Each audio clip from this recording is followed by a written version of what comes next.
Quatrième poste dans lequel les pauvres mettent beaucoup d'argent, l'alcool et les cigarettes. J'ai mis ça ensemble. Tu sais, aujourd'hui, malheureusement, les pauvres ne considèrent pas que leur corps est leur principal outil de travail. Le riche, si. Voilà pourquoi tu vas voir que le riche accorde beaucoup d'importance à ce qu'il mange et à entretenir son corps en faisant de l'activité sportive.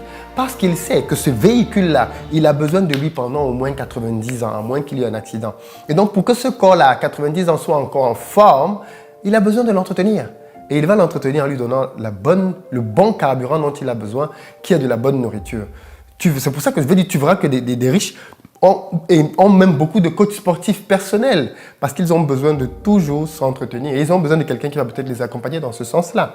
Malheureusement, les pauvres, oh là là, ils n'ont rien compris du tout à la notion du corps qu'il faut préserver. Et ils se goinfrent, quoi. Ils mangent n'importe quoi, n'importe comment. Ils s'empiffrent. Et en plus donc, de cela, ils sont encore même plus toxiques quand il s'agit d'alcool et de cigarettes. Parce que ça, tout le monde le sait, la cigarette, ça tue. Ça donne des maladies très graves et ça tue. Et puis, il y a bien évidemment quelques personnes qui veulent nous faire croire que oui, mais de toute façon, on meurt tous de quelque chose. Ok, va donc te mettre en route et que le premier camion te ramasse comme on meurt tous de quelque chose. Bien sûr que tu ne vas pas le faire. Parce que tu as du bon sens. Mais pourquoi est-ce que quand il s'agit de la cigarette, ton bon sens disparaît? Clairement, ça c'est quelque chose à pouvoir prendre en considération. C'est un piège énorme dans lequel il ne faut pas tomber. Mais vraiment, il ne faut pas tomber là-dedans. C'est super important pour toi de comprendre cela. Et son corollaire, l'alcool. Regarde comment est-ce que les jeunes aujourd'hui, ça donne à l'alcool. C'est incroyable. À la fin de la journée, ils sont dans les clubs, ils sont dans les bars, ils sont dans les restaurants en train de boire, ainsi de suite. Même les jeunes filles qui avant avaient même un peu de décence et de pudeur par rapport à ça. Notamment en Afrique, les gens se glorifient d'être de grands consommateurs d'alcool. Ils se rivalisent en nombre de casiers de bière bu.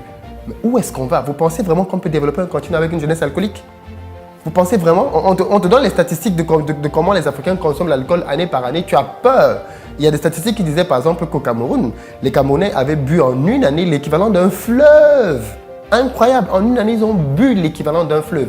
Et ça, c'était il y a au moins, je crois, peut-être 7 à 8 ans. Donc aujourd'hui, peut-être qu'ils boivent déjà 2 fleuves. Mais c'est incroyable. On te dit que les pays en Afrique sont des pays qui sont recordman pour boire les bouteilles de champagne. On n'en fabrique pas chez nous, mais on en consomme. C'est-à-dire, on boit tellement d'alcool en Afrique.